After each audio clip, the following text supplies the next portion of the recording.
address the public tomorrow on whether to extend, lift, or impose stricter community quarantine in different parts of the country. For News 5, Maricel Halili, we are One News. The number of cases have continued to rise. Just today, the DOH tallied close to 1,000 new cases. Around 640 of those are fresh cases. Some 340 are supposed to have been reported late. That pushes the country's case count to 36,400. The DOH also reported 11 new COVID-19 deaths. That brings the death toll to over 1,250.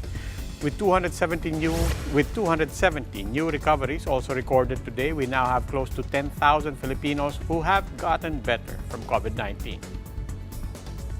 And as signs point to Cebu City being the country's new COVID epicenter, the health department has reassigned some physicians to the city under the Doctors to the Barrios program. This, says the DOH, is nothing new, as Doctors to the Barrios have been deployed before during emergencies. The DOH assures the public no town or municipality will be left without a doctor. Globally, the United States remains to be the pandemic's epicenter, and Filipinos living in the U.S. are now fearing for their safety, with several Americans refusing to follow health protocols. Justin Punsalang with the story.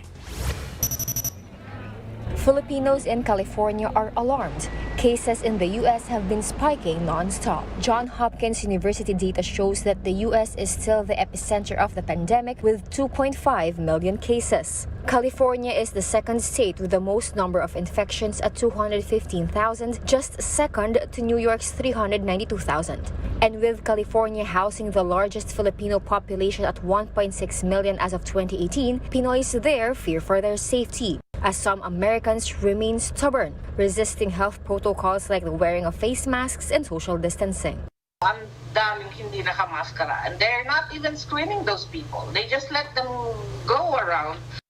While the U.S. government repeatedly reminds the public to wear masks in public places, there are no roving authorities to ensure its implementation. It depends on the city, sa mayor ng city, kung mumultahan niya yung mga walang maskara. Dito sa amin, walang multa. Ang stay home dito is a suggestion. California is about to enter the third phase of its planned reopening, which will see the reopening of gyms, restaurants and bars, as well as museums, parks and beaches. Meanwhile, Mimi Gavino, a nurse in the U.S., claimed that the government was slow to respond to their needs as medical frontliners. She said that it took a month before complete PPEs were distributed among hospital staff.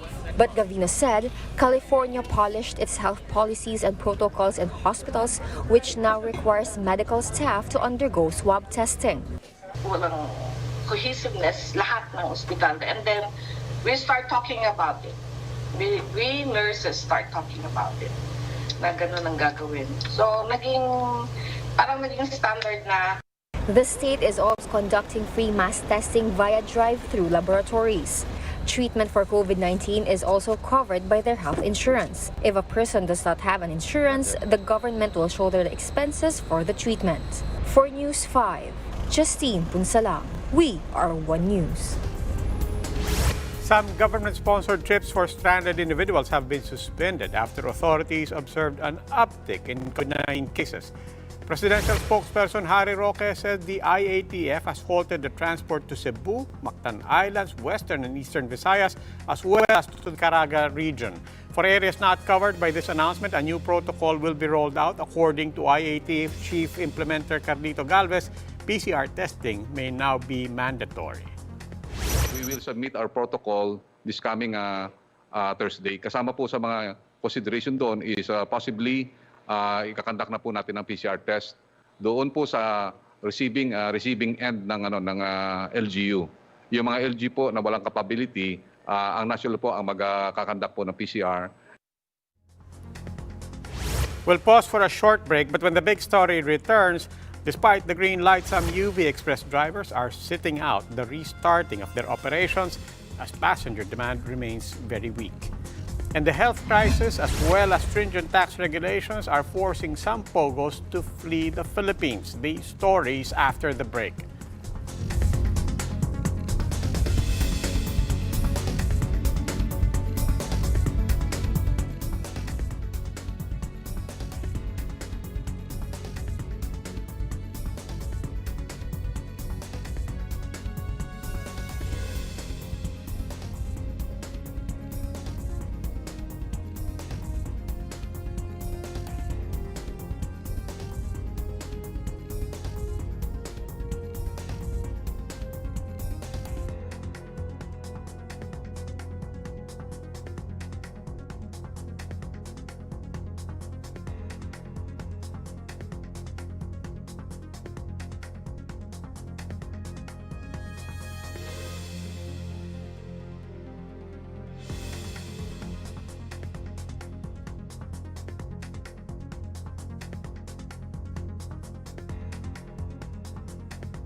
I'm Robbie Alampay. You're watching The Big Story.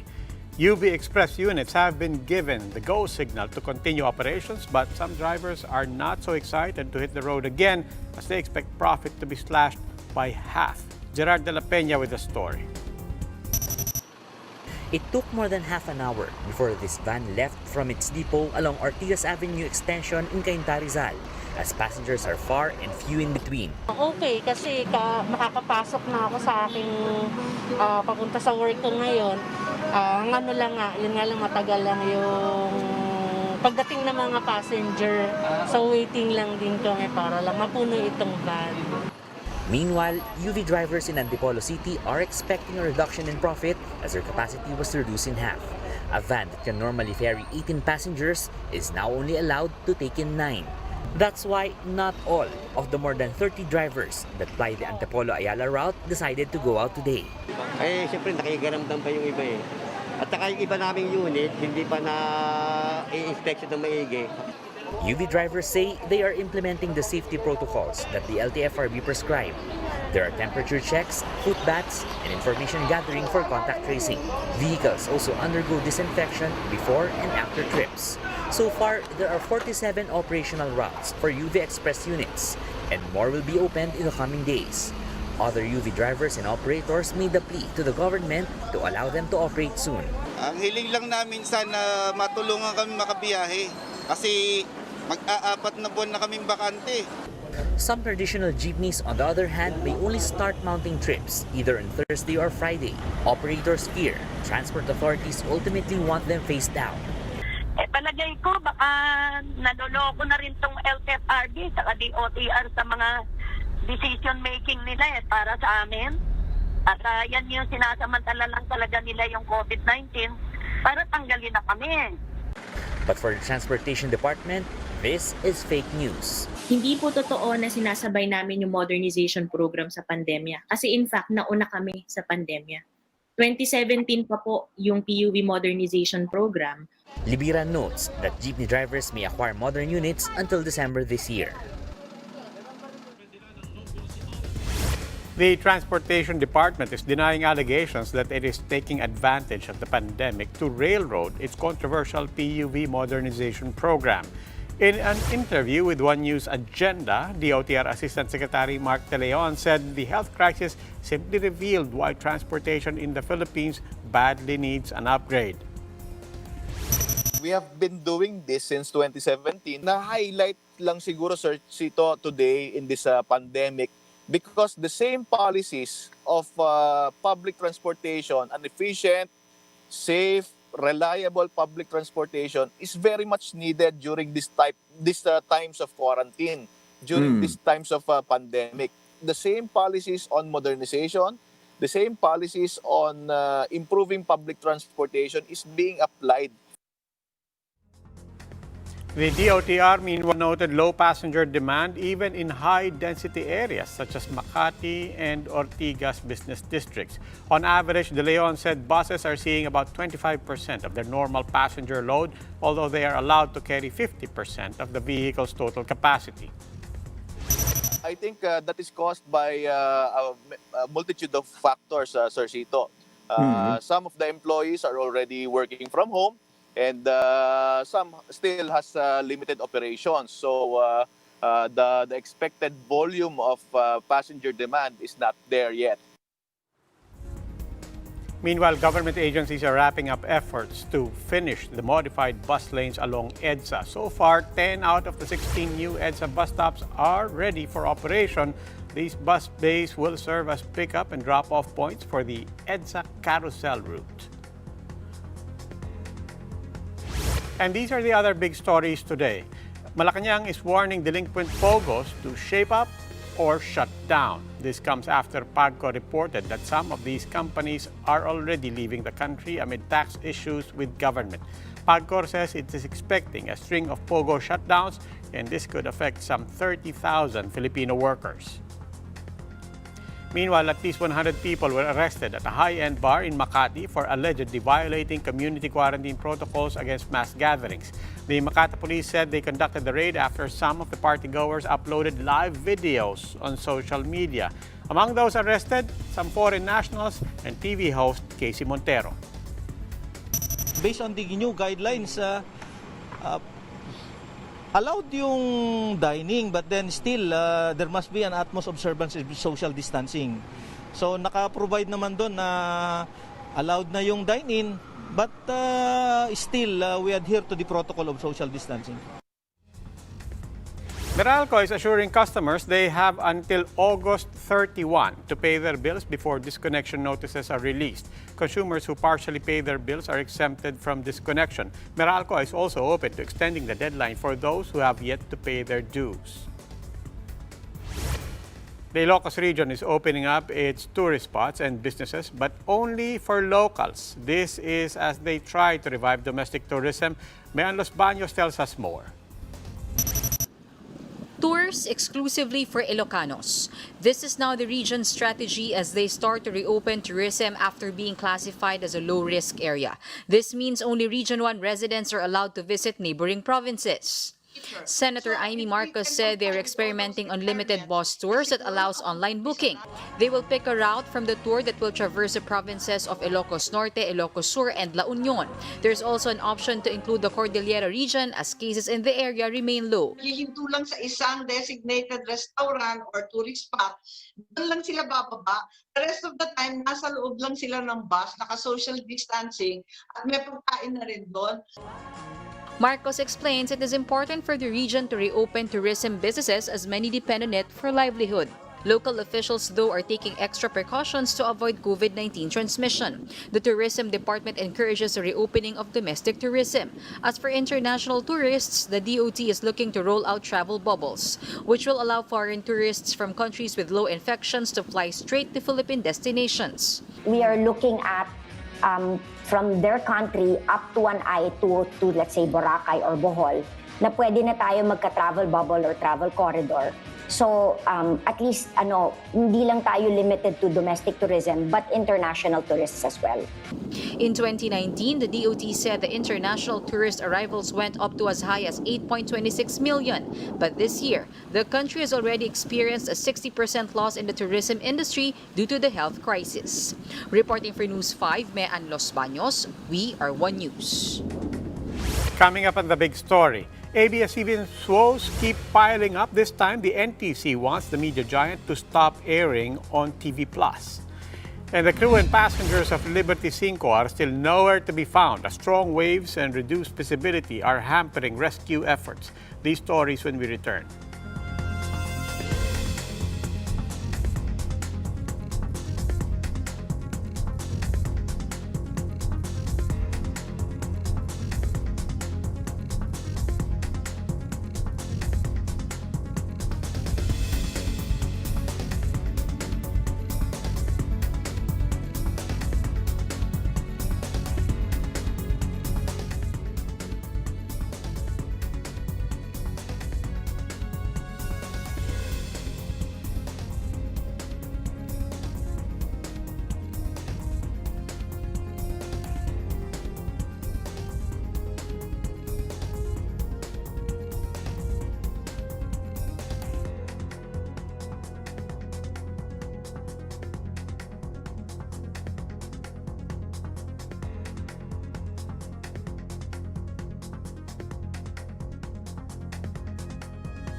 This is the big story. I'm Robbie Alampay. Woes continue for beleaguered network ABS-CBN. They might have to stop airing or broadcasting shows even on TV+.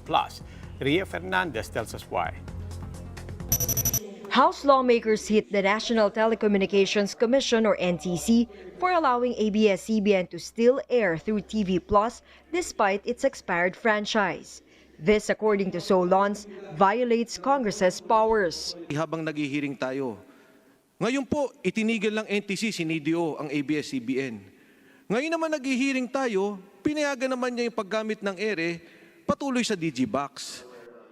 NTC Commissioner Gamaliel Cordoba confirmed ABS-CBN's continued operations using its sister company Amcara Broadcasting Network's Channel 43 on TV+. But the official said the cease and desist order last May 5 against ABS-CBN also covers Amcara. Sinabi po doon sa aming provincial authority na ang digital TV ng ABS-CBN ay Channel 43. Sa madaling salita, yung pag-ere ng channel ng ABS-CBN ng digital TV sa Channel 43 ay kasama po sa CDO dahil ang franchise po na ginamit nila for that digital broadcasting ay yun pong ABS-CBN. Senior Deputy Majority Leader Boying Remulla grilled Cordoba for the NTC's seeming inaction to halt ABS-CBN's activities on TV+. Cordoba said the top state council advised them to issue an alias CDO against the media giant's use of its Digibox, which the NTC vows to implement within the day. But this is a tad bit too late for Remulla. Mr. Chairman, I believe that we already found a ground for this committee to file a case with the Ombudsman against Commissioner Cordoba. Tinignan ko po, Mr. Chairman, ang palabas sa TV+. Ang nakakagulat lang po, ang nabihong advertisement. Kumikita sila ng pera, gumagana sila ng napakalaki, pero wala silang prangkisa. At ito po ay tinorelate, 8 weeks na po yan, mula na nagsimula, na hindi po tumitigil ang ABS-CBN.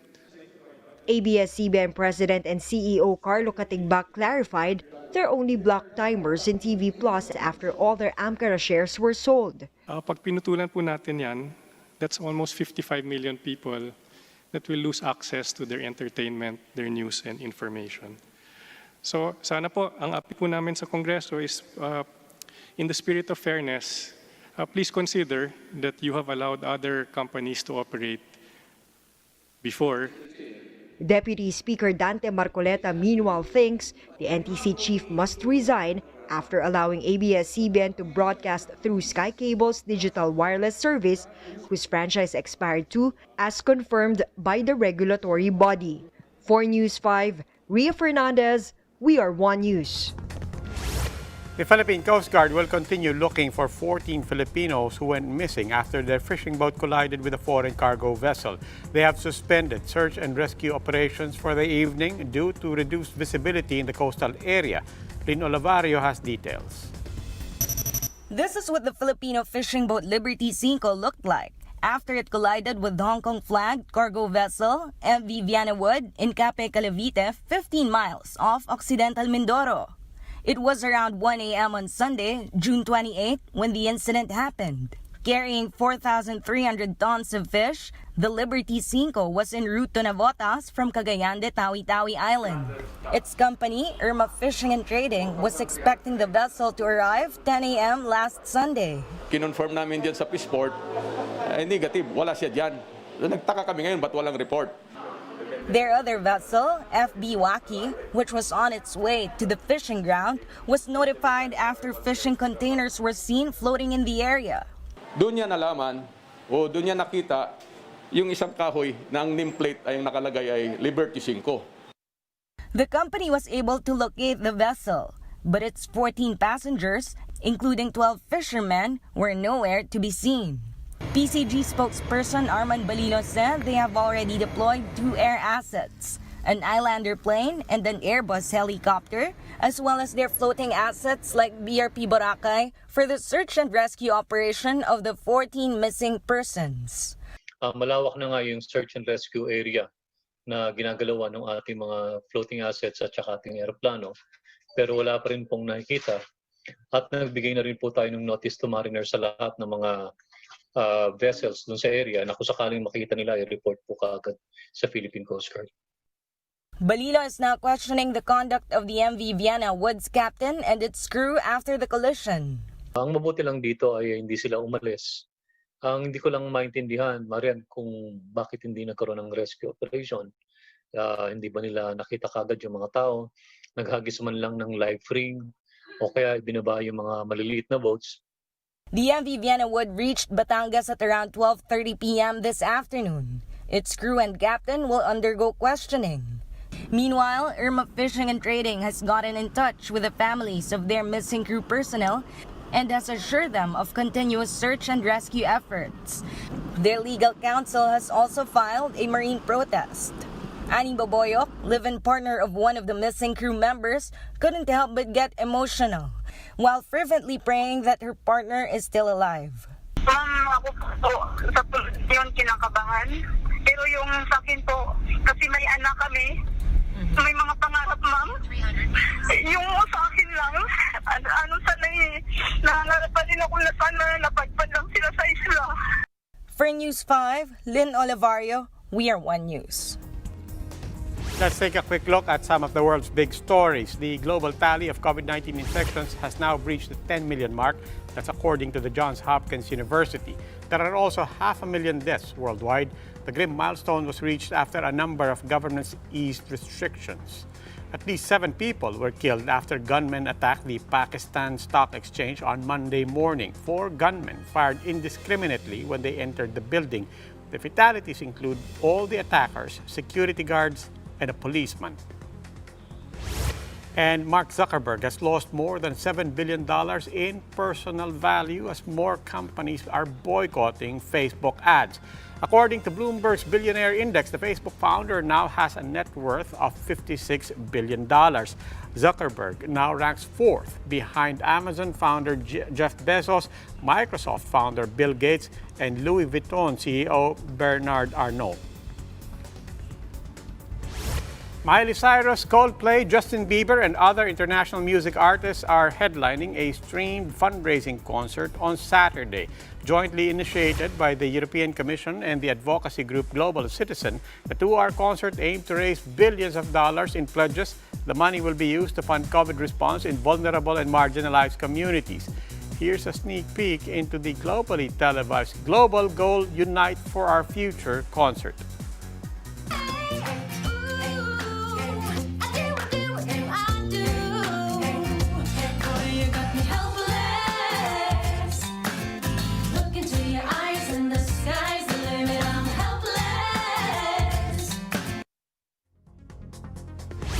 And that wraps up today's big story. Catch us again tomorrow at 8 p.m. on Signal Channels 8 and 250. Please like our Facebook page, One News. For more in-depth analysis, visit our webpage, onenews.ph.